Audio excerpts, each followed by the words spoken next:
দাঁড়িয়ে উৎসবকে কেন্দ্র করে গত বেশ কিছুদিন যাবৎ এখানে রাজ্যের মাননীয় মুখ্যমন্ত্রী বলে বেরিয়েছেন চাঁদার জুলুম করা চলবে না, এই সমস্ত কথা বলে হুঙ্কার টুঙ্কার দিচ্ছেন, এই সমস্ত কিছু করছেন। কিন্তু আমরা দেখছি না আইন শৃঙ্খলা রক্ষার প্রশ্নে, না রাজ্যের মানুষকে সুশাসন দেওয়ার প্রশ্নে মুখ্যমন্ত্রীর কথা কার্যত কেউ গ্রাহ্য করছে না, কোথাও বিকোচ্ছে না। বাজারে একটা সাধারণভাবে বললে একটা ন্যূনতম সবচাইতে যে সহজে পাওয়া যায় কলা পাতা, তারও একটা মূল্য আছে।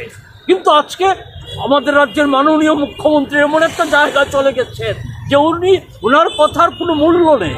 যেখানে উনি বলে বেড়াচ্ছেন চাঁদার জুলুম করা যাবে না, উনার বিধানসভা কেন্দ্রে আমরা প্রচার মাধ্যমে দেখেছি একটা ক্লাব একটা কিছু বাড়ি ঘরে গিয়ে সেখানে বিরাট অঙ্কের চাঁদা ধার্য করেছে। এটা না করলে পর তারা থাকতে পারবে না বলে উৎখাত করেছে।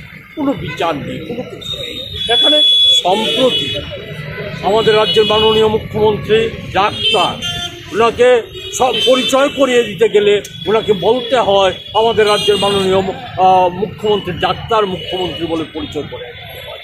উনি যেই বিভাগের ডাক্তার, সেই বিভাগের দন্ত ডাক্তার সম্প্রতি আগরতলা শহরের নাবির উপর শিবনগরে সেখানে স্বামী স্ত্রী ডাক্তার সরকারি চাকরি করে না, সেখানে প্রাইভেট প্র্যাকটিস করে কোনো রকমের জীবিকা নির্বাহ করছে, তাদের বাড়িতে চাঁদার নাম করে তাদের বাড়িতে দুর্বৃত্তরা হামলা চালিয়েছে। এবং প্রতিটা ক্ষেত্রে দেখা যাচ্ছে পুলিশ কোনো রকম ব্যবস্থা গ্রহণ করছে না, সেখানে শাসক দলের সাথে যুক্তরাই এই সমস্ত কার্যকলাপ করছে, হামলা সংগঠিত করছে।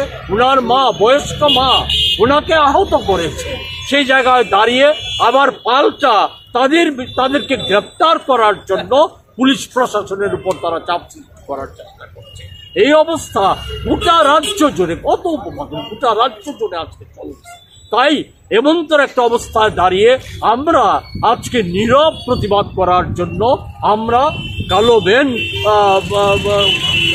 লাগিয়ে আমরা আজকে সদর জেলা কংগ্রেসের ডাকে আমরা এখানে একটা বিক্ষোভ মিছিল সংগঠিত করব। আমরা এর মধ্য দিয়ে বার্তা দিতে যাই রাজ্যবাসীর কাছে, বার্তা দিচ্ছি যে এই অরাজক অবস্থা চলতে দেওয়া যায় না। রাজ্যের মাননীয় মুখ্যমন্ত্রী অপারগ, আইন শৃঙ্খলা রক্ষার ক্ষেত্রে অপারগ, উনার পুলিশ প্রশাসন অপারগ। সেই পুলিশ প্রশাসন এবং মাননীয় মুখ্যমন্ত্রীকে বাধ্য করার জন্য সর্বত্র আর ঐক্যবদ্ধ প্রতিরোধ আন্দোলন গড়ে তোলার জন্য আমরা গোটা রাজ্যের মানুষের কাছে আমরা এখান থেকে আহ্বান রাখছি।